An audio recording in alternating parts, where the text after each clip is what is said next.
que vimos es como lo mínimo que uno debe conocer de las enzimas para poder entender luego el papel crucial de las enzimas en el metabolismo, ¿sí? Y toda la aplicabilidad que esto puede tener en clínica, ya que las enzimas, como les digo, son un blanco de muchos fármacos, ¿ok? Entonces, para poder entender el metabolismo, pues uno tiene que conocer las enzimas, porque vamos a estar hablando de rutas metabólicas, y pues en las rutas metabólicas siempre van a haber enzimas.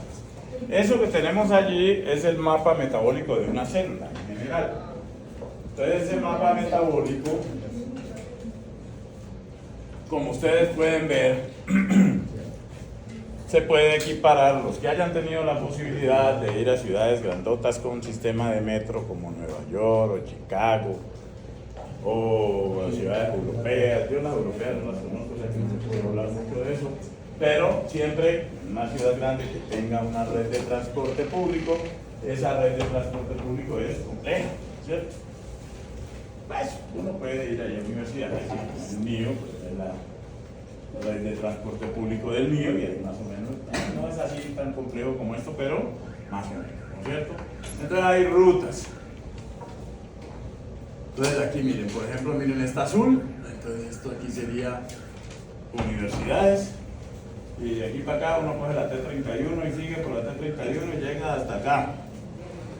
La tercera norte, la rotonda ya del monumento de la Solidaridad, ¿no es cierto? La T31 llega hasta allá, entonces eso es una ruta metabólica larga, ¿listo? Entonces, las rutas metabólicas, al igual, asemejándolas con el sistema de transporte público, ¿sí?, van a tener estaciones. Entonces, universidades, luego de universidades, la que está al frente de la Universidad del Valle, que no me acuerdo cómo se llama, luego la que está en Holguines, luego la de Meléndez, y así. Son las estaciones, que son todas estas. Y entonces termina uno llegando, por ejemplo, a esta estación aquí, que es en Cosmocentro, y entonces de aquí para acá, o sea, esta se le llama unidad deportiva, ¿no? La de Cosmocentro, y de aquí para allá sale el miocable. Miren, el miocable sale para acá, ¿cierto? ¿Y el miocable qué es? Metabolismo de lípidos. O sea, la red de transporte público se comunican entre sí, y uno coge un alimentador que lo lleva de aquí a allá o de aquí a cuya acá también. Entonces miren que todas las rutas metabólicas terminan comunicándose entre sí. La azul central, ¿qué es? El metabolismo de carbohidratos. Y miren que el metabolismo de carbohidratos interrelaciona con el metabolismo de lípidos, ¿sí? Interrelaciona con metabolismo de lípidos complejos, por allá con el metabolismo de nucleótidos, ni hablar con el metabolismo de aminoácidos, que es todo lo que está en amarillo, ¿sí? En el metabolismo de aminoácidos, miren que también hay otra rotonda, o sea, otro ciclo. ¿Este ciclo cuál es? Pues el ciclo de Krebs, que se comunica con este ciclo de acá del metabolismo de aminoácidos, que ¿cuál es? El ciclo de la urea, ¿sí? Entonces hay vías metabólicas, y las estaciones serían los metabolitos. ¿Qué necesitamos para movernos de una estación a otra? No, en el sistema del transporte necesitamos energía para movernos de una estación a otra. ¿Estás dentro del bus del mío? ¿Sí o no? Estás dentro del bus del mío, porque el bus del mío se va a mover de una estación a la otra, ¿sí? Entonces el bus del mío, ¿qué representa aquí en la ruta metabólica? Las enzimas. Las enzimas son las que permiten que un metabolito se convierta en otro metabolito. ¿Qué es un metabolito? Un metabolito es un intermediario metabólico, una sustancia química que puede ser susceptible de ser transformada o de ser producida por una reacción química determinada, ¿ok?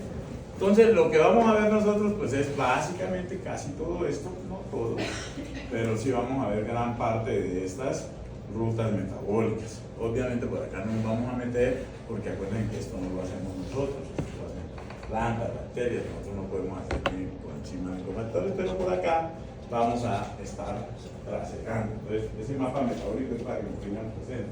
La otra cosa importante allí es que tienen que tener en cuenta que todo esto está ocurriendo al unísono. ¿Sí? ¿Entienden eso? O sea, si está pasando una bucetica por aquí, por Icesi, esas rojitas que paran allí, a la vez, al mismo tiempo que está pasando una bucetica por allá, puede estar pasando un mío por acá, por la Panamericana.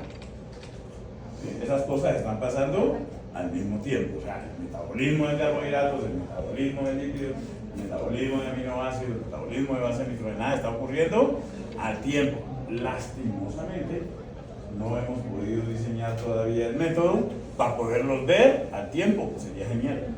Entonces, ¿qué tenemos que hacer? Pues verlo por partes. Entonces, primero, ¿de qué vamos a hablar? Del metabolismo de carbohidratos. Luego vamos a hablar del metabolismo de líquidos, luego el de aminoácidos y luego el de bases nitrogenadas, ¿ok? Pero todo eso está ocurriendo al tiempo en una célula. Y eso es otra cosa bien importante que tienen que tener presente. En todo esto que nos vamos a meter en unos detalles y este protón que se movió para aquí y para allá, pero no se olviden del contexto. ¿Dónde estamos? ¿Dónde estamos? En una célula. Acuérdense que estamos en una célula. ¿Bien? Y este metabolismo es el que le permite a la célula que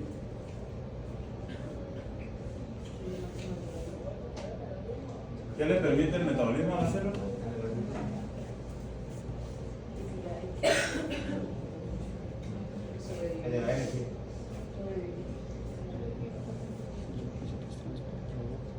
Acuérdense lo que les dije que no era superior. Adaptarse a las condiciones cambiantes del medio. El metabolismo le permite a la célula eso, adaptarse a esas condiciones cambiantes del medio. ¿Cómo? Activando unas rutas metabólicas que le van a liberar más energía o inhibiendo unas rutas metabólicas que no necesita para esa nueva condición. Acuérdense que lo que estamos viendo es cómo la célula interacciona con el medio y cómo los cambios del medio interno también pueden alterar el metabolismo. Entonces, lo primero es tener en cuenta qué es el metabolismo, la definición. ¿Sí? Esa es una buena definición de metabolismo. Todas las reacciones químicas, porque en el metabolismo, ¿qué es lo que vamos a ver? Reacciones químicas, tal cual, catalizadas por enzimas. ¿Sí? Entonces, lo que vamos a ver es todas las reacciones químicas que ocurren en un ser vivo, en un sistema vivo, o sea, nosotros, una bacteria, una planta, y que le permiten esas reacciones a ese ser vivo transformar energía, realmente producir, no, porque ustedes ya saben que la energía no se crea ni se destruye, sino que se transforma. Entonces no es producir energía, sino transformar energía, ¿sí? Y obtener los metabolitos necesarios para que esa célula pueda existir. ¿Listo? Si una célula se le frena el metabolismo, pues se murió. ¿Listo? Entonces, eso es el metabolismo. Entonces, lógicamente, en el metabolismo que nos vamos a encontrar, lo que veíamos en el mapa metabólico, vías metabólicas, o sea, esto, mira. El reactivo A es convertido al reactivo B y el reactivo B es convertido al C y el C al D y el D al E y así sucesivamente hasta llegar al último reactivo de la vía, que sería el producto. Ahora, en la conversión de A a B, ¿quién participó? Una enzima. ¿Cuál enzima? La enzima 1. De B a C, la enzima 2. De C, o sea, siempre enzimas diferentes, porque las enzimas tienen una propiedad que se llama ¿cuál? Especificidad. Entonces no vamos a encontrar que la enzima 1 cataliza la conversión de A a B y sale corriendo para catalizar la conversión de E a F. Eso no lo vamos a ver. O sea, cada reacción química va a tener una enzima particular. ¿Okay? Entonces vamos a encontrarnos con rutas metabólicas y con reacciones metabólicas. Una de las cosas que vamos a encontrar en el metabolismo es que van a haber enlaces de alto contenido energético, porque ¿qué es lo que estamos haciendo? Transformaciones energéticas.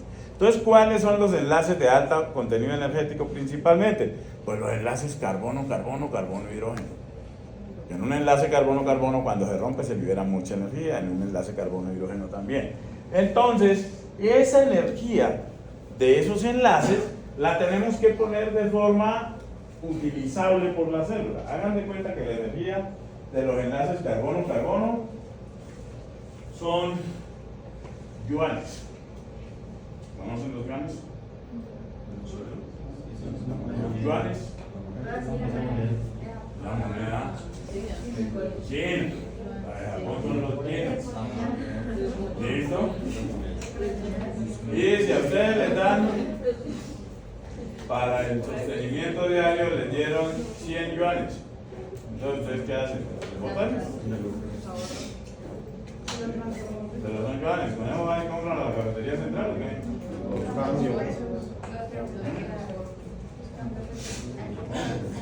Pero son plata, ¿no es cierto? Entonces, esos yuanes hay que cambiarlos. ¿A qué hay que cambiarlos? A pesos. Entonces, los yuanes van a ser los enlaces carbono-carbono y carbono-hidrógeno. Son energía. Y los cambiamos a pesos. ¿Cuáles son los pesos? Los enlaces fosfato de alta energía. Entonces, por eso nuestra moneda energética, vamos a hablar ahorita de ella, es ¿quién? Los nucleótidos trifosfato. Y dentro de esos nucleótidos trifosfato, ¿cuál es el más importante, el que más utiliza la célula? El ATP, adenosín trifosfato. Entonces rompemos esos enlaces fosfato, que esos sí son los de uso cotidiano, esos son los pesos. ¿Sí? Para que esto se les facilite, piensen en la energía como dinero. Y si ustedes piensan en la energía como dinero, entonces van a entender mucho más fácilmente la cosa. Porque si a vos te sobran 100.000 pesos, ¿qué haces con ellos? ¿Sí? ¿No los botás? ¿Sobraron? ¿No? Si sobraron, ¿para qué los guardan? Si ya sobraron. Eso mismo hace la célula. Si le sobran 20 kilocalorías por mol, o sea 20 pesos, entonces ¿qué hace? Los guarda. ¿Para cuándo? También para cuando vuelva a necesitar. Y si no vuelve a necesitar, lo sigue guardando y lo sigue guardando y lo sigue guardando. El hombre más gordo del mundo está en Palmira. ¿No sabían? En Palmira vive en un cuarto y cabe escasamente en el cuarto hecho. Aterrador. ¿Qué hizo? Guardó y no gastó. ¿No es cierto? Entonces, ¿no? Hay que guardar, pero no tanta, ¿no? Bueno, entonces eso, miren la energía como pesos y verá que eso les facilita las cosas, porque ustedes la plata, pues no la van a desperdiciar. Entonces, lógicamente, si nosotros hacemos transformaciones energéticas, pues somos organismos termodinámicos y por ende estamos sujetos a las leyes, nos regimos por las leyes de la termodinámica. Ya hay dos leyes de la termodinámica que ya hemos discutido anteriormente. La primera ley de la termodinámica que dice ¿qué? Toda acción es un trabajo. La energía es una energía. Que toda acción requiere energía. Que la energía del universo es constante, ni se crea ni se destruye, sino que se transforma. O sea, toda acción requiere un trabajo, una energía. Todo trabajo requiere una energía y es esa transformación energética. Pero la energía no se gasta, tampoco se produce, ya está ahí. Lo que hace es utilizarse. ¿Listo? Esa es la primera ley. La segunda ley es que la tendencia de los sistemas es ¿a qué? A la entropía, o sea, al desorden. ¿Sí? Y la entropía va en contra de la energía disponible. A mayor entropía, menor energía disponible. Cuando nosotros nos volvemos muy entálpicos, que es el grado de orden, entonces estamos 100% entálpicos, o sea, todo muy organizadito, o sea, que estamos como muy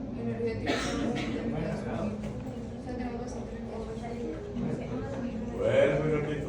¿Cómo digo? Claro, cuando estamos muy entálpicos estamos muertos, no utilizamos energía. Estamos en un orden tan perfecto que... ¿Listo? Bueno, perfecto. Entonces, lógicamente, el metabolismo no está exento de la termodinámica. Entonces, a lo largo de las rutas metabólicas, pues vamos a ir viendo los cambios en energía libre de las diferentes reacciones químicas, vamos a ver que hay reacciones químicas exergónicas, vamos a ver que hay reacciones químicas endergónicas o endotérmicas, vamos a ver que hay vías metabólicas que tienen reacciones químicas endergónicas y endergónicas, pero que al final, si sumamos las cambios en energía libre por cada reacción, la ruta metabólica nos va a dar exergónica, porque las rutas metabólicas son favorables termodinámicamente, o sea que son exergónicas, y por eso las rutas metabólicas o el metabolismo libera calor, y por eso es que nos estamos quejando de que el aire acondicionado no está funcionando bien, porque en la actividad que estamos haciendo estamos generando calor, y como no hay aire acondicionado funcionando bien, entonces vamos a sentir ese calor, y eso es gracias al metabolismo. El calor que sentimos es gracias al metabolismo, y ese calor no es malo, porque ese calor es el que nos mantiene la temperatura corporal a 37 más o menos 0,2 grados centígrados. ¿Estamos? No podemos tener una temperatura corporal ni muy por encima ni muy por debajo de eso. ¿Por qué?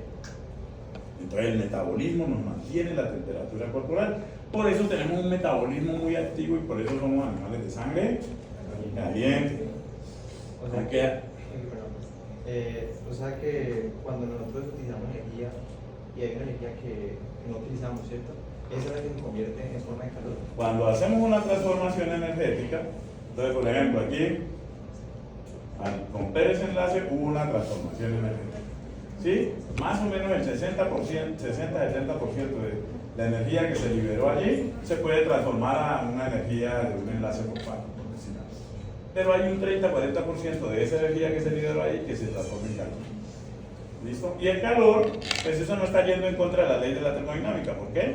Porque el calor es otra forma de energía. ¿Listo? Una pregunta. Dime. O sea, ¿es lo mismo metabolitos y metabolismo? ¿O qué, No. ¿Qué son los metabolitos? Metabolitos son las sustancias intermediarias. Entonces aquí, metabolismo son todas las reacciones que necesita ese organismo para subsistir, ¿no es cierto? Y ahí hace transformaciones energéticas y consigue moléculas. Esas moléculas son las que utiliza, por ejemplo, para esta ruta. ¿Sí? Esta ruta puede ser, por ejemplo, que entró la glucosa, y la glucosa la coge la célula y la convierte en glucosa 6-fosfato. Y la glucosa 6-fosfato es convertida a fructosa 6-fosfato. Y la fructosa 6-fosfato a fructosa 1,6-bifosfato. Y la fructosa 1,6-bifosfato se rompe a hidroxiacetona y a gliceraldehído. La hidroxiacetona se convierte ahora en gliceraldehído, y ya el gliceraldehído a 1,3-bifosfoglicerato, el 1,3-bifosfoglicerato a 3-fosfoglicerato, el 3-fosfoglicerato a 2-fosfoglicerato, el 2-fosfoglicerato a fosfonolpiruvato y el fosfonolpiruvato a piruvato. ¿Listo? Entonces todo eso que te acabo de decir es la glicólisis, que lo vamos a ver luego en detalle, es la glicólisis, y eso es una vía metabólica que forma parte del metabolismo. Y la glucosa, la fructosa 6-fosfato, la fructosa 1,6-bifosfato, el piruvato, el fosfonolpiruvato, todo eso son ¿qué? Metabolitos. O sea, cada molécula Es un metabolito.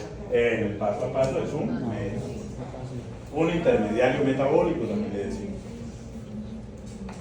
¿Estamos claros hasta allí? Perfecto. Entonces,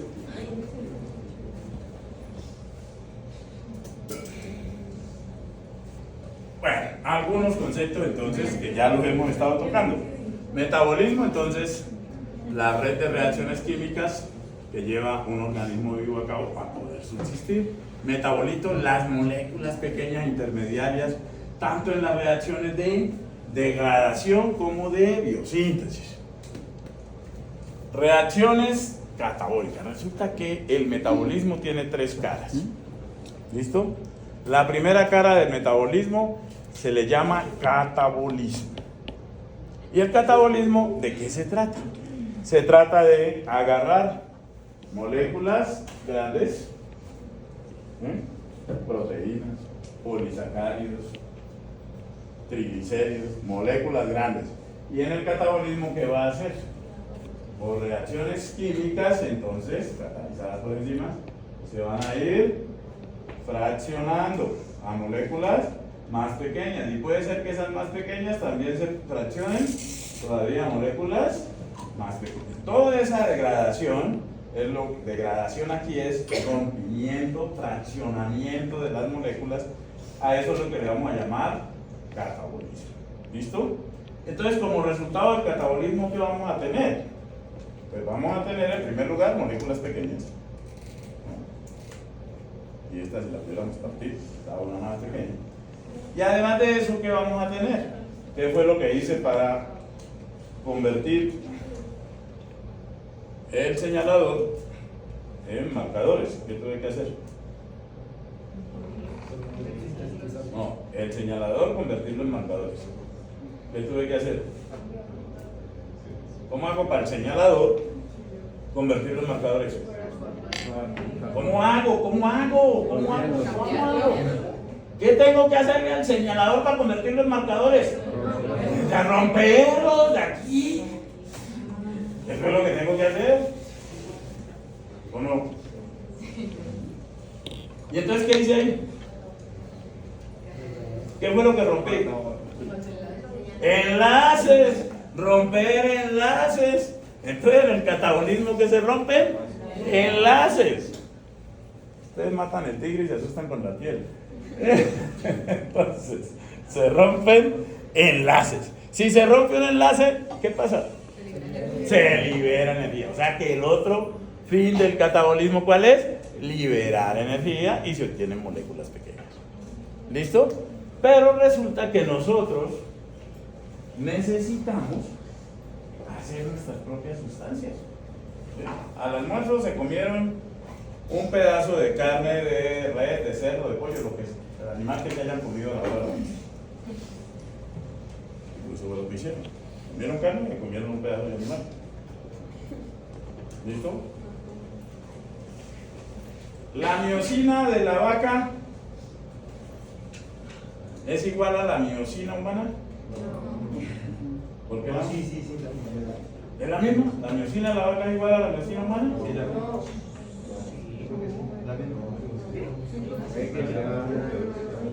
Isómeros, pero no. Creo que sí. Se parecen en la secuencia de aminoácidos, pero no son la misma. ¿Sí? Porque sería una vaca humana, no más. Ni siquiera la de los chimpancés es exactamente igual. Y el animal más parecido al ser humano, 99% parecido, son los chimpancés. ¿Ok? Entonces varían en algunos aminoácidos. Pero entonces la miosina de la vaca nos sirve a nosotros para hacer miosina. ¿Sí o no? Sí. ¿Por qué? Tiene gran parte de los aminoácidos. Porque tiene aminoácidos que se parecen a los de nosotros. Los aminoácidos de la miosina de la vaca se parecen a los aminoácidos nuestros. Son los mismos aminoácidos. Exacto, eso es diferente. Son los mismos aminoácidos, porque los 20 aminoácidos con los que hacemos las proteínas son los mismos en la vaca, en la bacteria, en la planta, en el cerdo. ¿Estamos? Entonces lo que nos aporta la miosina de la vaca que nos comimos, ¿qué es lo que nos aporta? Materias primas. ¿Para qué? Para poder hacer nuestra propia miosina. ¿Qué materia prima? Aminoácidos. Entonces con esos aminoácidos que sacamos de la miosina de la vaca, ¿qué hacemos nosotros? Entonces la miosina de la vaca era así. Así era la miosina de la vaca: negro, rojo, verde, azul. Nosotros quisimos ganar la miosina de la vaca en el catabolismo, la fraccionamos. ¿Vio que tuvimos? Aminoácidos. Y entonces ahora ¿qué vamos a tener? La miosina nuestra, que es azul, verde, negro, rojo. Pero utilizamos los mismos insumos, las mismas materias primas, que son ¿quiénes? Los aminoácidos. ¿Ok? A ese proceso es que le vamos a llamar anabolismo. Entonces en el anabolismo estamos utilizando ¿estos qué son? Marcadores. No me digas, son aminoácidos.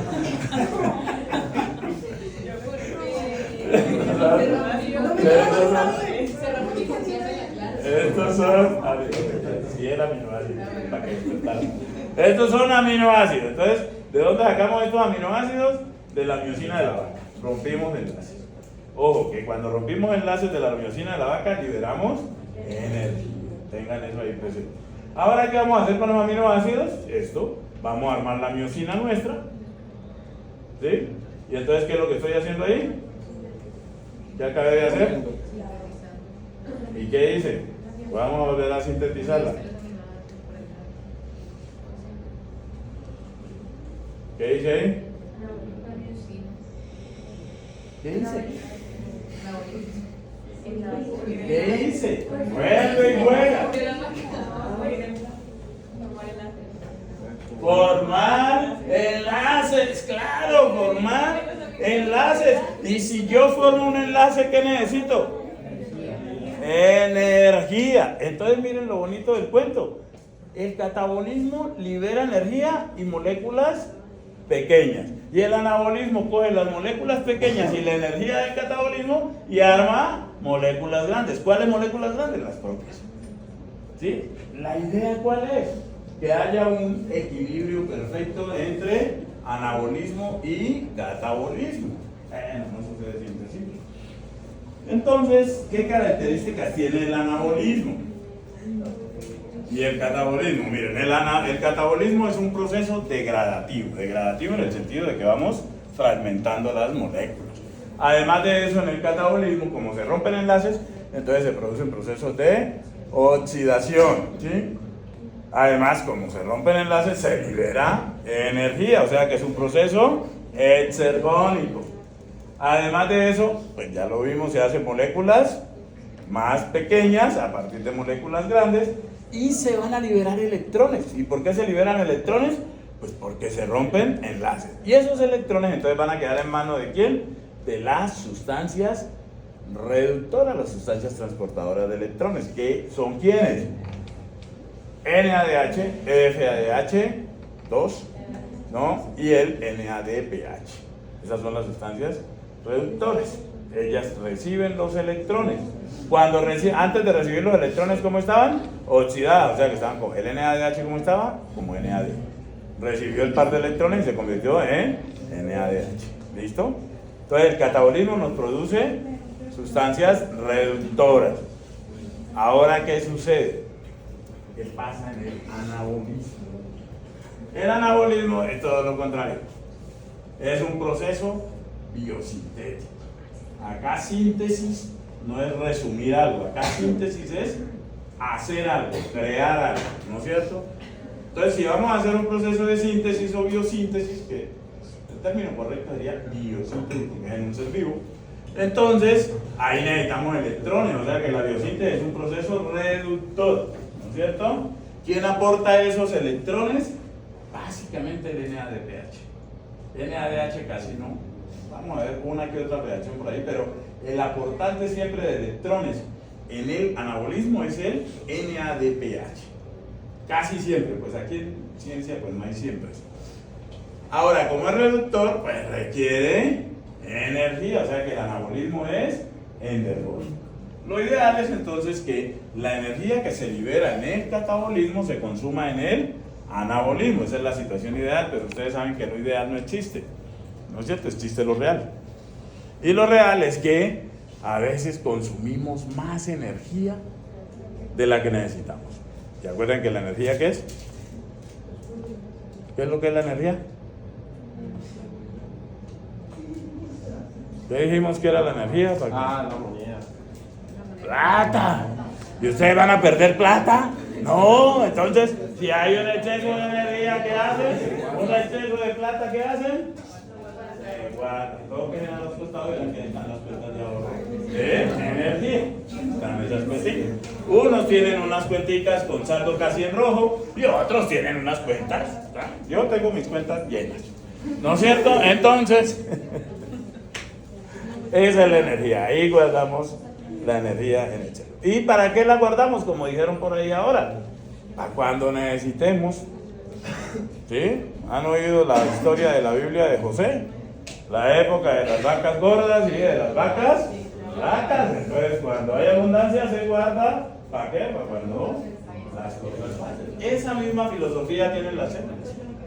¿Listo? Entonces, la energía, por eso, no se desperdicia, se guarda. y se guarda en la forma de guardar energía en nuestras células. ¿Cuál es? En enlaces. ¿Sí? Entonces por eso se sintetizan enlaces carbono-carbono, ¿sí? Y la guardamos en forma de ácidos grasos. Perfecto. Entonces esa es una cara de la moneda. La otra cara de la moneda también existe, que es que la cantidad de energía que consumimos no compensa las necesidades del organismo. Y entonces cuando eso sucede, ¿qué pasa? ¿Me entienden? La cantidad de energía que consumimos no compensa, o sea, no es suficiente para las necesidades del organismo. Entonces, ¿ahí qué hacemos? No se puede llevar a cabo la rotación. No compensa, o sea que no estamos.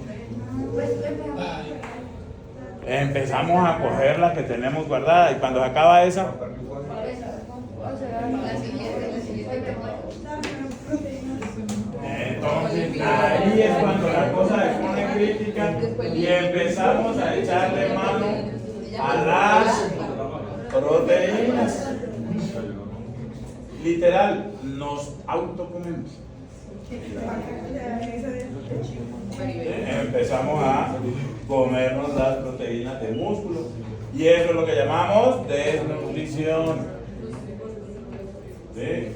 Y aquí en la misma ciudad podemos ver las dos caras de la moneda. ¿Sí?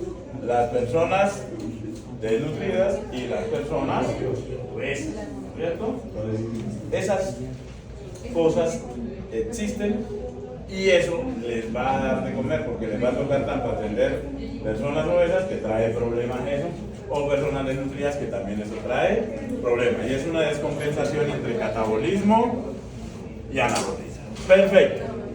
La otra cara, les dije que el metabolismo tenía 3 caras. La tercera cara del metabolismo, ¿cuál es?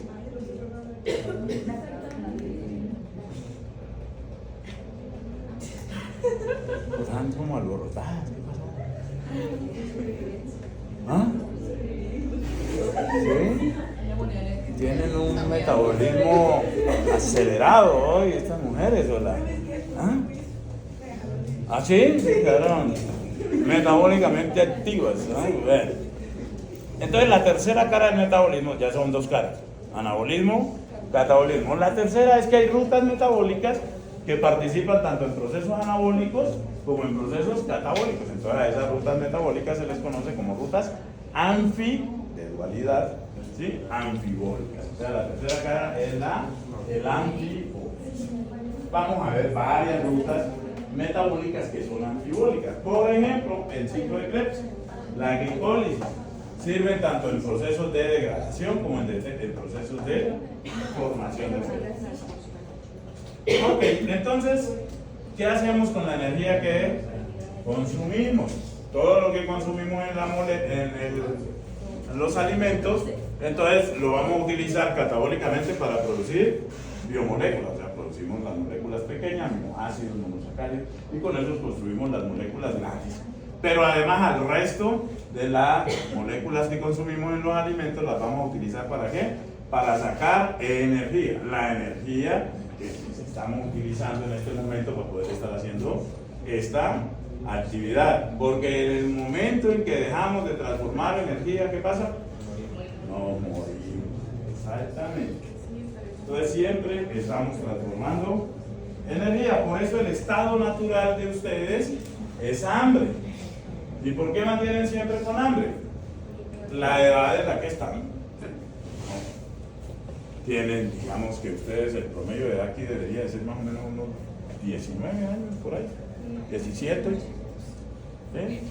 Hay unos muy sardinos, otros no están tan sardinos, pero, ¿no? Sí. Están muy jóvenes de todas maneras, ¿no es cierto? Entonces tienen que estar comiendo quipitos a cada rato. Entonces, ¿y es por qué? Pues porque están todavía en pleno proceso de construcción de moléculas. Y además, les dio, ¿es que por qué? ¿Por qué les dio?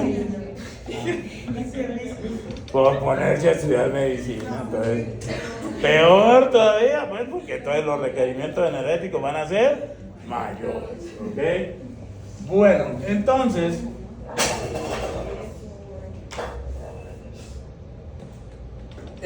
el metabolismo no sería posible si no hay enzimas, si no hay catalizadores, porque además de eso, ante las situaciones cambiantes del medio, tenemos que responder rápidamente, ¿sí? Porque si no, hasta ahí fue. Entonces, para poder estudiar el metabolismo, lo vamos a dividir, pues, en metabolismo de carbohidratos lípidos, pero acuérdense que todas estas cosas que vamos a ir viendo están ocurriendo a tiempo. La vez que está activo el metabolismo de lípidos, también está activo el metabolismo de aminoácidos y también el de carbohidratos. ¿Listo? Entonces, ya les dije lo que es una vía metabólica. Tiene múltiples pasos, o sea, cuando A se convierte en B, B se convierte en C, C se convierte en D, y así sucesivamente. Y en cada paso va a haber una enzima catalizando cada paso, de A a B, de B a C, es otra enzima, de C a D, es otra enzima, ¿ok? A eso se le llaman vías metabólicas, ¿sí? Y les dije que una enzima cataliza una sola reacción, ¿sí? Porque las enzimas son específicas. La otra cosa es que como esto se da por las condiciones cambiantes del medio, entonces por esa razón el metabolismo tiene que ser controlado, regulado. Entonces en las vías metabólicas vamos a encontrar puntos de control. ¿Listo? No es necesario inhibir o activar a todas las enzimas de la vía. Con inhibir o activar a una, dos, es más que suficiente. Y eso le permite a la célula ¿qué? Ahora ¿qué? Energía. ¿Ok? Entonces, siempre en una vía metabólica, pues hay que controlar la cantidad de energía. Entonces necesito una energía de entrada, una energía de salida, ¿sí? Y hacer el balance de esa ruta que tanto le cuesta a la célula, ¿sí? Entonces, la consecuencia de esto es la siguiente, que las rutas tienen que ser regulares. Cambio la diapositiva, se le acabó la pila, entonces tocó el antiguo, cambiar las diapositivas con el dedo y señalar con los marcadores. Entonces, así pasa. Cuando la tecnología falla hay que volver a lo antiguo. Entonces, miren lo que dice en ese primer párrafo. El metabolismo es altamente regular. Y eso tiene que ser así. ¿Por qué? Porque es lo que le permite a los organismos adaptarse a las condiciones cambiantes del medio. Y eso lo sabemos. O sea, el medio está cambiando constantemente y cambia sin previo aviso. Uno está aquí y de un momento a otro puede empezar a caer la megatormenta. ¿No es cierto? Bueno, un día ha sido así. Entonces, la mayoría de las vías metabólicas, ¿sí? Son irreversibles. Vamos a encontrar que muchas de las reacciones metabólicas son reversibles. Pero entonces nos vamos a encontrar con que esto es una vía metabólica, los de la primera fila. ¿Listo? Y termina la vía metabólica ya en María. ¿Listo? Y resulta que la reacción de paso de Fernando a Isabela es reversible. O sea que así como Fernando se puede convertir en Isabela, Isabela se puede convertir en Fernando. Y de Isabela a Alexandro, ¿sí? Entonces también es reversible. Pero de Alexandro a Juan Sebastián es irreversible. ¿Listo? Pero de Juan Sebastián a María José es reversible. Solamente hay una reacción que no es reversible. Y entonces ahora lo que necesitamos sintetizar no es María José, sino a Fernando. Entonces arrancamos con María José. María José, la misma enzima que convertía a Sebastián a María José, ahora puede convertir a María José en Sebastián. ¿Por qué? Porque esa reacción era reversible, ¿no? Pero la enzima que tenía que convierte a Alexandro en Sebastián no puede convertir a Sebastián en Alexandro, porque esta reacción sí era irreversible. Y por lo general, ¿por qué es una reacción irreversible? Porque hay una barrera energética. Porque resulta que al hacer la reacción de Alexandro a Sebastián, se gastó mucho ATP. Entonces, para devolverse, ¿sí? ¿De dónde sale la energía? Entonces, ¿qué hay que hacer ahí?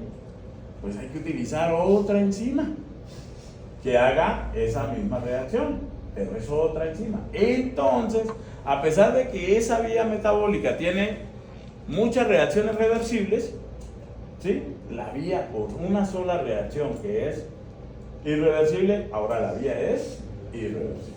Entonces la otra vía, la de reversa, que utiliza una enzima diferente, ya no es igual a la vía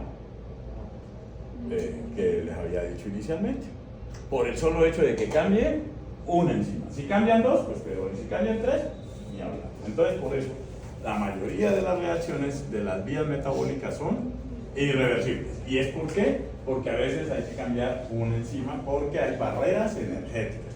Las barreras energéticas es que la transformación de ese sustrato al otro libera mucha energía o absorbe mucha energía. ¿Listo? Entonces, muy importante en las vías metabólicas, y para seguir con esto de responder a las condiciones cambiantes del medio, es el flujo de los metabolitos a través de la vía metabólica. Eso es fundamental. Y ese flujo tiene que ser rápido para poder que la vía metabólica no se actúe. Y miren, yo conozco dos sensaciones de impotencia total, así que uno no puede hacer absolutamente nada, ¿no? Una sensación de esas se tienen ustedes que ir acostumbrando, porque les va a tocar vivirla muy cotidianamente, y es cuando alguien se está muriendo. Ya alguien está agonizando, un accidente o una enfermedad terminal, y se está muriendo y no hay nada que hacer, y entonces se está muriendo y se murió. Y eso genera impotencia, porque no pudiste hacer nada. Y la otra sensación de impotencia es un trancón. ¿Qué puede hacer uno en un trancón? ¿Sí? Hay que llegar a las 7 o a las 6:30, pinche trancón, pues, ¿no? Ni modo. Y entonces, ¿qué pasa con el flujo? Se fría. Entonces, en las rutas metabólicas no se pueden haber trancones, porque imagínense una ruta metabólica con un trancón y tenemos que responder a esa condición cambiante del medio, pues no funciona. Pero resulta que vamos a ver que sí, hay rutas metabólicas donde se hacen trancón. ¿Cómo se puede hacer un trancón en una ruta metabólica? Sacar saturación de la enzima. O sea, si la enzima se satura, pero si la enzima se satura, ¿está trabajando a qué velocidad? A la velocidad máxima. Que se inhiba es porque naturalmente la enzima tiene que ser regulada.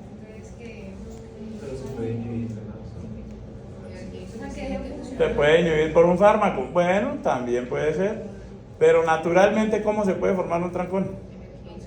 Con un choque.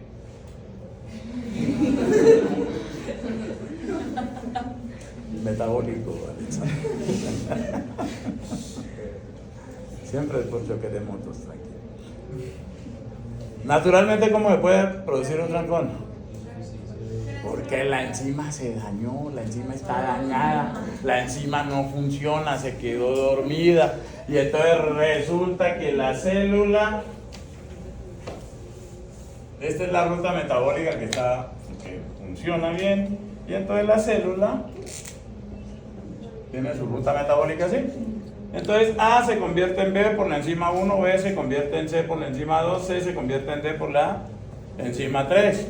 Pero resulta que la enzima 2 salió chafa, se dañó. ¿Por qué puede salir chafa una enzima? Naturalmente. Se suicidó. Pues más favorecido.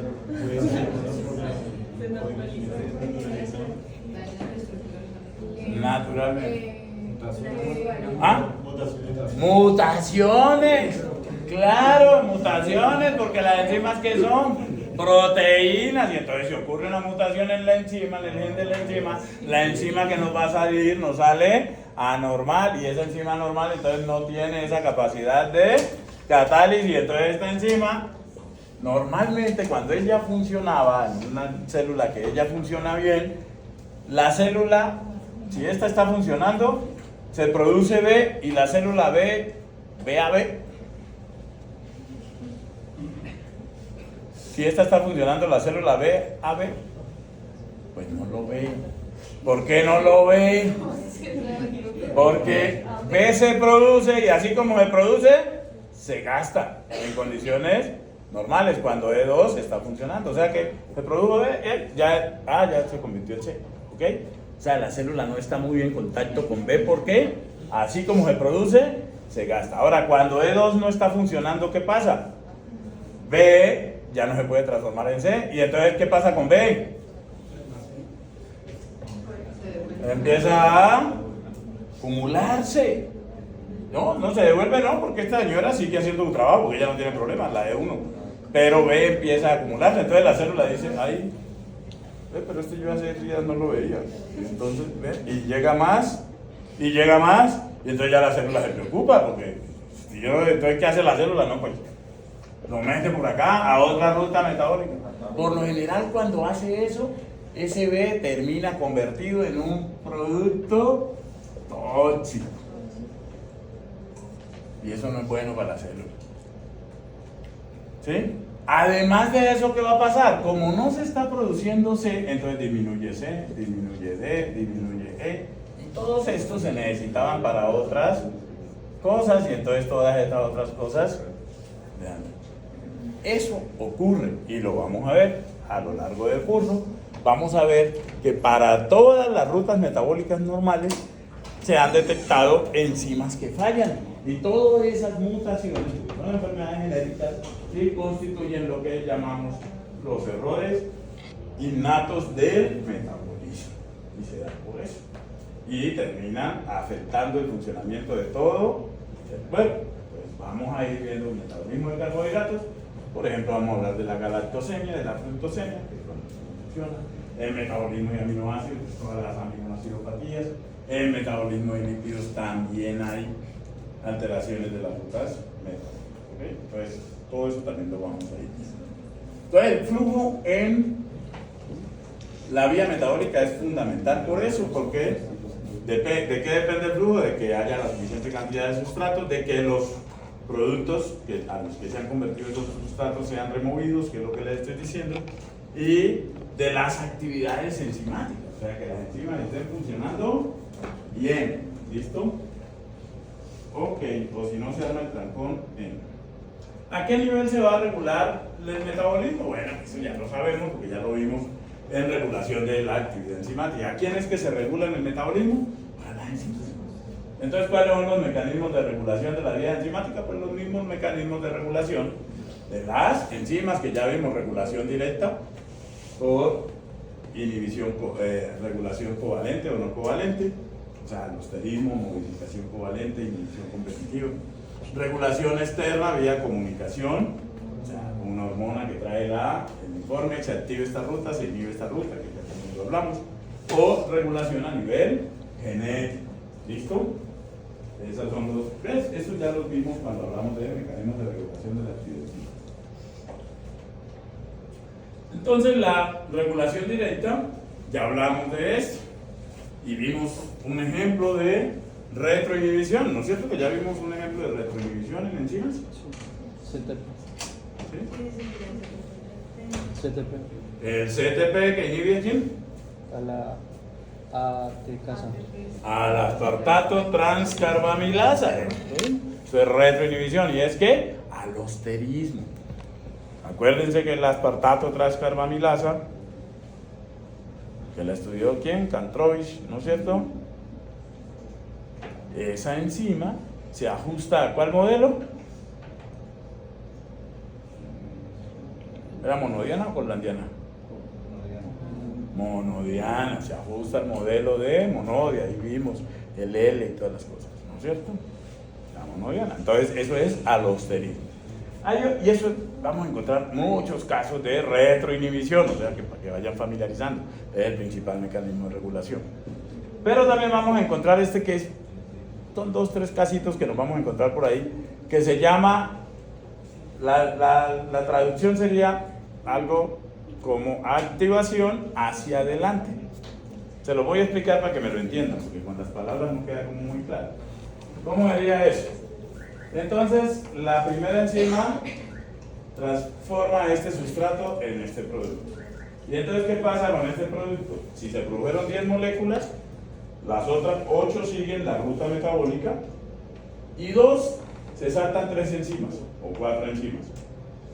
Y van a la quinta o tercera o cuarta, sexta enzima y se le pegan alostéricamente y la activan. De tal forma que lo que le dicen es pilas que ya vienen los sustratos. Entonces ya la enzima está lista, o sea, ya está en R. Como ya está lista, entonces cuando llegan los sustratos, eso es rapidito que lo convierten en producto. Entonces eso permite que la vía fluya. ¿Estamos? Entonces por eso se llama activación hacia adelante. No es lo más típico, pero hay algunos casos. O el que pues van a ver en celular, en fisiología, en bioquímica, que es la modificación covalente, sobre todo por fosforilación de fosforilación. Muchas proteínas se regula su actividad por este mecanismo de modificación covalente por fosforilación de fosforilación, que ya lo hemos hablado. Muchas enzimas se fosforilan y se activan, otras se desfosforilan y se activan. ¿Estamos?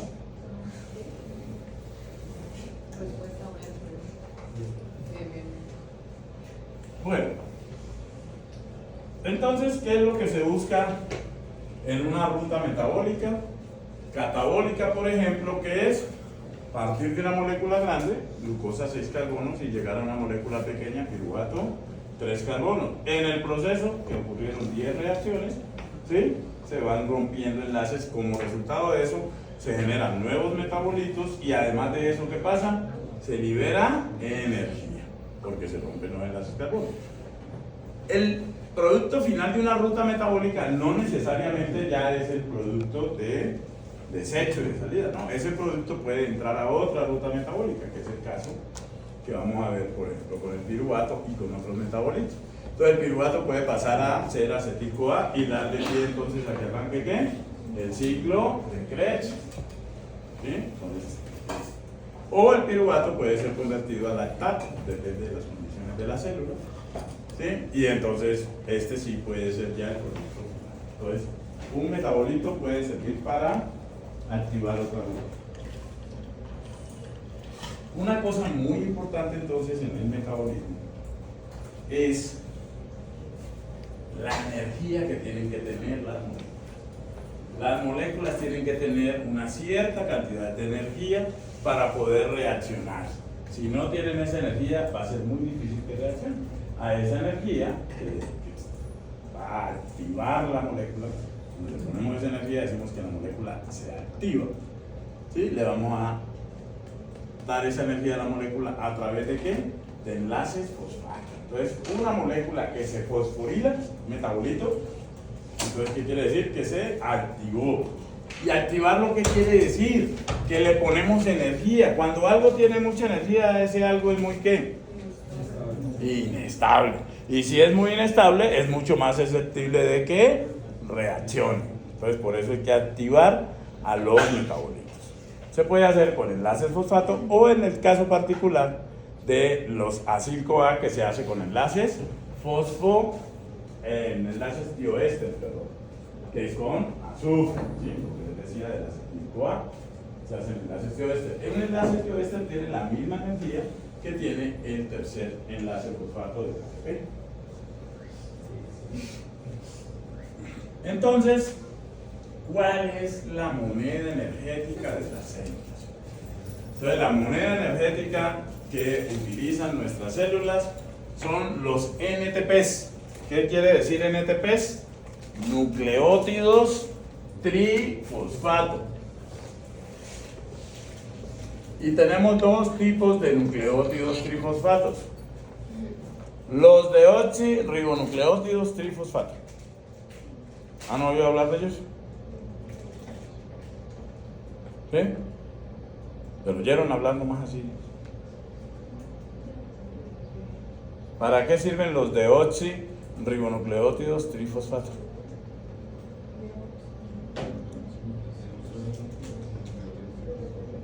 ¿Para qué sirven? Los deoxirribonucleótidos trifosfatos. ¿Sí? ¿Han oído hablar de ellos o no?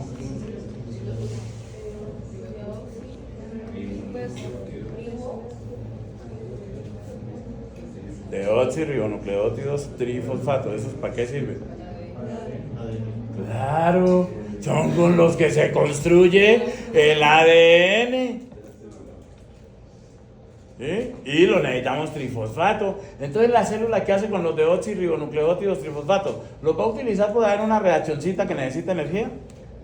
¿Ustedes qué creen? Pues no, ¿por qué razón? Pues que es que hacer ADN es supremamente importante. Y el ADN nuestro, ¿cuántas bases, cuántos nucleótidos van a necesitar para hacer una copia?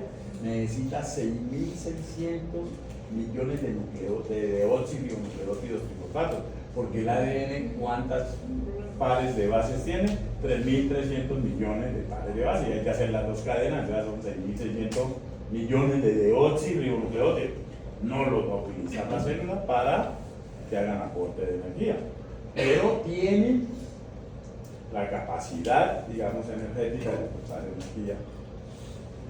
Entonces, en su lugar se utilizan los ribonucleótidos trifosfato, que normalmente se usan ¿para qué? Para hacer ARN, por eso es el ácido ribonucleico. Los ribonucleótidos trifosfato, ¿en qué se diferencian básicamente de los deoxirribo? Que los deoxirribo tienen aquí dos desoxirribosa, o sea, aquí en vez de ir OH va H, y los ribonucleótidos pues tienen, como en este caso, ribosa. Entonces, los NTPs que utilizamos normalmente como moneda energética, ¿cuáles son? Los ribonucleótidos trifosfatos, GTP, UTP, CTP y ATP. Y el más utilizado y que más vamos a estar hablando es el ATP. Ese es el que más vamos a estar hablando. Y aquí está el ATP. Entonces tenemos la base nitrogenada, la ribosa y los tres fosfatos. Al primer fosfato se le llama el fosfato alfa, al segundo se le llama el beta y al tercero el gamma. Si se rompe este enlace fosfoéster aquí, se libera un equivalente energético de 7.3 kilocalorías por cada mol. ¿Listo? O sea, eso es bastante. Si se rompe aquí, es 6.8 kilocalorías por cada mol, 6.3 kilocalorías por cada mol. Y si se rompe acá, es poquito, 3.5. O sea, por eso el AMP nos lo utilizamos como aportante energético en las reacciones. Pero sí podemos utilizar en algunas ADP. ¿Cuándo utilizamos ADP? Bueno, hay reacciones donde lo que hacemos es que, y nos vamos a encontrar varias de esas, donde cogemos el ATP y lo rompemos es aquí. Entonces salen dos fosfatos. Cuando salen dos PPs juntos, a eso se le llama pirofosfato. Ahí, como se van dos fosfatos, energéticamente hacemos de cuenta como si se hubieran gastado dos ATPs. Es equivalente energéticamente como el gasto de 2 ATP. No es que se estén gastando 2 ATP, sino que el equivalente energético 7,3 y 6,8, sí, 6,8 nos va a dar.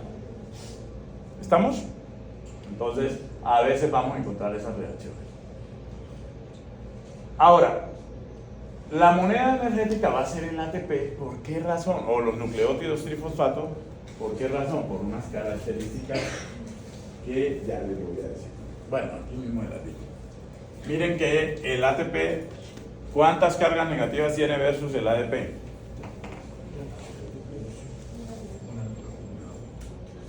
Acá tiene 4 y allá tiene 3. Entonces el hecho de que haya más cargas negativas hace que este sea más inestable, por eso más fácilmente se rompe. Esas cargas negativas entonces hace que el agua se acerque más.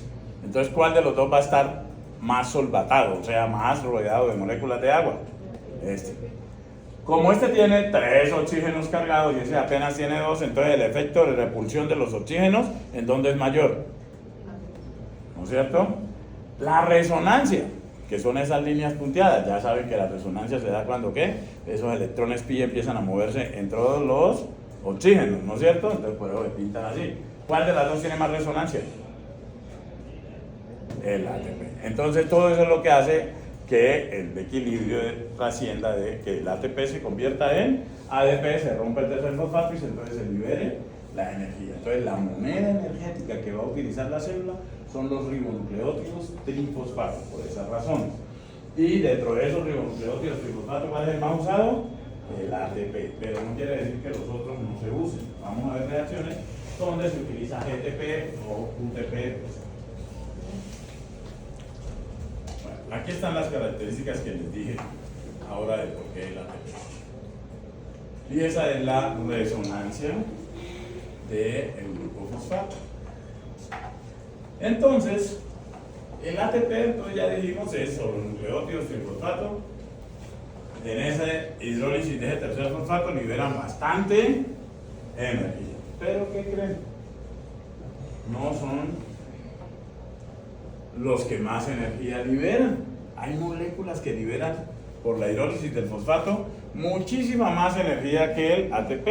Ahí tenemos 3 ejemplos. Este señor es la molécula que más energía libera por hidrólisis del fosfato. Se llama ¿cómo? Fosfenol piruvato. Cuando se rompe ese fosfato, el fosfenol piruvato, se liberan 14.8 kilocalorías por mol. El doble de lo que se libera cuando se hidroliza un nucleótido trifosfato. O sea, esto es el más para donar energía. Esta, que ya hemos hablado de ella, la creatina fosfato. Cuando se rompe la creatina fosfato, ¿cuánto libera de energía? 10.3 kilocalorías por mol, mucho más que lo que libera el ATP.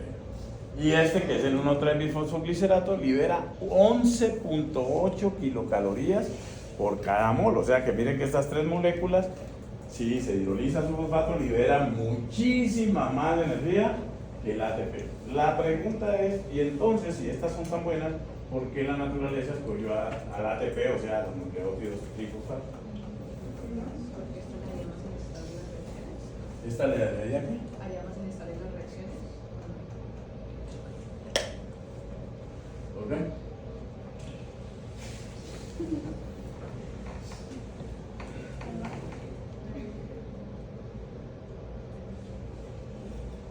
Miren esto. Miren aquí.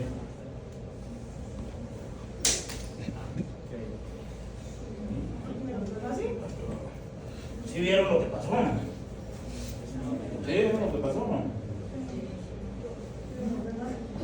Y ahora miren esto. Exactamente. Es más inestable, y como son más inestables, porque liberan más energía, entonces van a la reacción y ya rompieron. Entonces, a la célula no le conviene que la molécula aportante de energía sea tan energética. ¿Por qué razón? Porque se rompe de pronto antes de la reacción y eso no cuenta. Pero a la célula tampoco le conviene que la molécula aportante de energía sea muy estable. ¿Por qué razón? Porque para que se rompa es muy difícil. Entonces, ¿qué le conviene? Una que esté ahí con sí, con sa, como dicen los franceses, o sea, más o menos. Ni muy, ni tan. ¿Listo? Entonces, esa molécula, ¿quién es? El ATP. ¿Listo? Entonces, miren que el ATP se encuentra entre moléculas energéticas exactamente en la mitad del medio. Aquí tenemos, miren, fosfenol piruvato, la unidad que nosotros utilizamos, pues casi 100 kilocalorías por mol, entonces libera esto. Este menos, ¿qué quiere decir? Acuérdense que ese no es un menos matemático, eso es un menos que nos expresa que es la energía que se libera por la hidrólisis. 14.8, el 1,3-bifosfoglicerato 11.8, la creatina fosfato 10.3, y miren el ATP donde está. Y acá tenemos otras que ya son más estables, la glucosa 1-fosfato, el pirofosfato, la glucosa 6-fosfato y el glicerol fosfato, que este pues no sirve así para mayor cosa como aportante energético. Entonces lo que se necesita es que la molécula a moneda energética sea inestable, pero no tan inestable. ¿Listo? Porque eso no sería bueno. Ok. Perfecto. Entonces, el ejemplo que vamos a utilizar durante todo el semestre está allí. Y el ejemplo es que salimos de aquí y allí en la por la torre, vamos subiendo la torre y nos encontramos un pitbull de 2 metros, mirándonos de frente y con unos colmillos así tipo dientes de sable, ¿no es cierto? Y además de eso, botando baba blanca pues por la boca. Entonces inmediatamente ¿qué hay que hacer?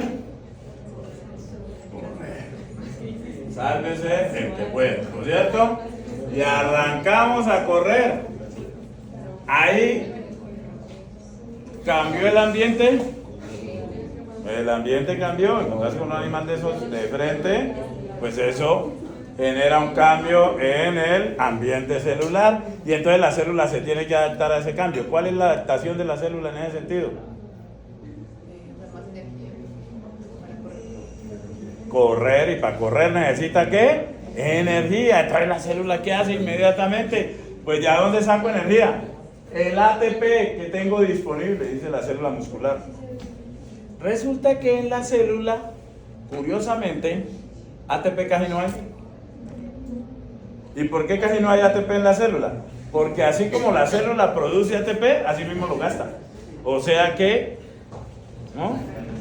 Casi no hay ATP en la célula, pero hay un poquitico. Entonces, ¿qué hace la célula con ese poquitico?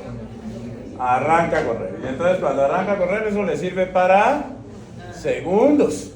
Pero como la célula es pillina, dice, no, pues yo sé que este ATP que tengo no me alcanza. Entonces, inmediatamente activa ¿a quién? A la creatina fosfoquinasa para que coja la creatina fosfato, le done su fosfato al ADP y produzca más ATP, de tal manera que cuando se acabe el ATP, ya la creatina fosfato ha hecho bastante ATP y entonces eso sirve para unos segunditos más. O sea, con el primer ATP disponible llegamos al semáforo corriendo.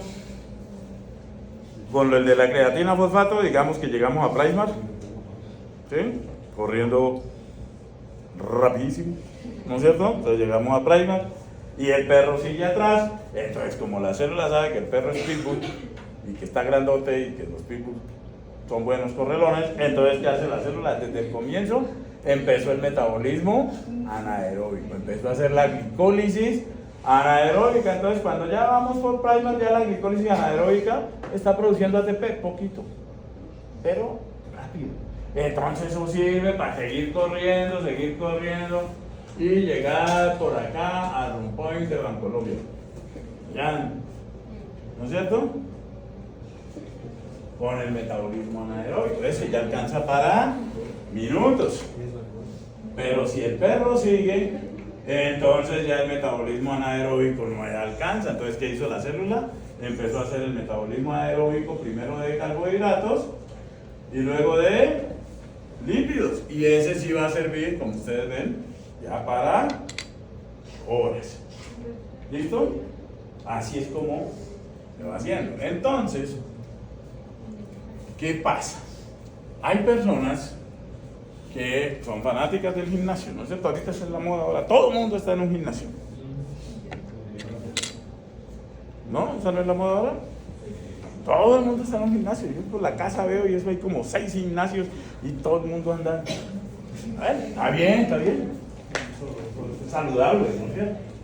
Pero entonces la gente que va al gimnasio todos los días y dice, después de un mes dicen, ese gimnasio está malo. Llevo un mes y en vez de bajar de peso ya subí 1 kilo. No, ese gimnasio es muy malo. Ese entrenador que me ponen, esa rutina, ¿no? ¿Qué es lo que hacía en el gimnasio? No, pues yo voy todos los días de 6 a 6 y media para poderme ir luego a trabajar. De 6 a 6 y media. ¿Qué gasta? ATP, creatina fosfato, glucosa. ¿Qué es lo que nos da el sobrepeso? Grasa. Entonces, para poder quemar grasa, ¿cuánto tiempo tiene que ir la persona al gimnasio? Al menos 1 hora. Si son 2, mejor, porque entre más horas haga, ¿sí? Pues más grasa gasta. ¿Estamos? ¿Han visto a Nairo? Y si la persona por ejemplo, va 2 horas en el gimnasio, pero luego va y se mete una papa rellena. Ah, no, pues, no. A ver.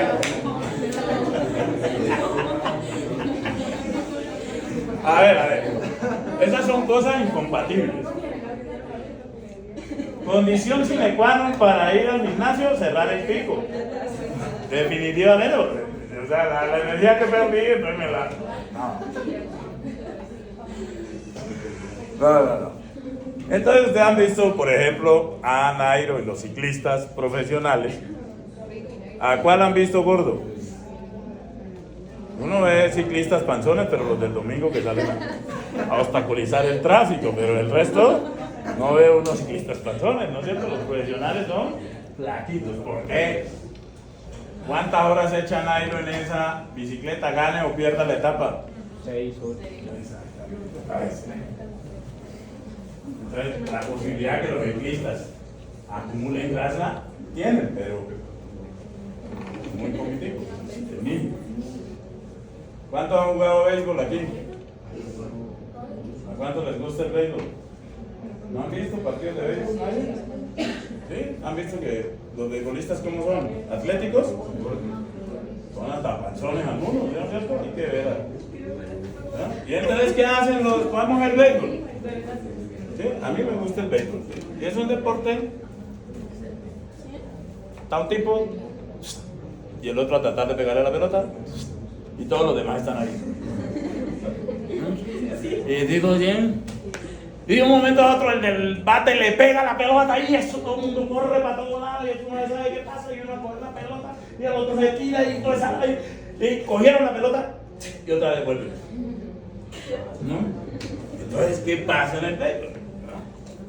Es un deporte anaeróbico, es explosivo, es en eso que le pegan a la pelota y salen a correr. ¿Cuánto se demoran? No demoran un minuto. ¿Sí me entienden? Entonces, por esa razón, para ser beisbolista no hay que tener la figura atlética, ¿sí me comprenden? Sino una buena pegada, ¿sí? Y saber correr. El fútbol, interesante pregunta. Entonces, el fútbol sí todos conocemos el fútbol, ¿no? El problema de James. El problema de James, ¿no? Que en el Sao Paulo, en el Rayo Vallecano, en todos los equipos que no le ha ido tan bien, ¿es por qué? Porque los que hemos jugado fútbol, sabemos que el fútbol no es el que más corre, sino el que más piensa. A usted no les tocó la época del pibe, pero el pibe no te corría nada. El pibe recibía y ¡pum! Astrilla, ese sí corría y ¡pum! Gol. ¿Sí me comprenden? Entonces, es más de rapidez mental. Entonces, en el fútbol es un deporte anaeróbico. ¿Has jugado fútbol? ¿De qué jugás? Arquero. Beisbolista. ¿Sí me entiendes? O sea, el arquero es beisbolista. Porque el arquero, ¿cuándo tiene acción? De vez en cuando. No, pero tiene que hacerlo bien. ¿Sí me comprende? O sea, es un deporte anaeróbico también. Ningún futbolista está más de 3 minutos con la pelota. Y en el fútbol moderno, peor. En el fútbol de mi época, pues uno trataba de sacarse a todo el mundo. Pero acá, claro, se corre más. Pero por más que corras, Lucho, en un pique de esos que le tiran el pelota al vacío, ¿cuánto se demora? Si son 2 minutos de mucho. Luego, ¿qué hace Lucho el resto? 6, 8 minutos. ¿Sí me comprende? Entonces es un deporte anaeróbico. Porque el metabolismo que utilizamos para obtener la energía es básicamente anaeróbico. Los deportes aeróbicos, como por ejemplo el ciclismo, el baloncesto. Dígame, ¿un basquetbolista cuándo se queda quieto? No, porque el basquetbolista tenga o no tenga la pelota tiene que estar moviendo. Entonces son deportes aeróbicos. Porque como están en constante movimiento, entonces tienen que recurrir a ¿qué? Al metabolismo. ¿Estamos? Bueno, perfecto.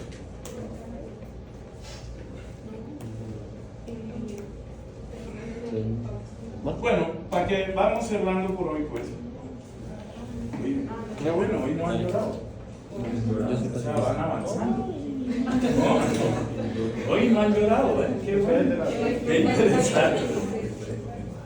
Entonces, el ATP, ¿cómo lo producimos?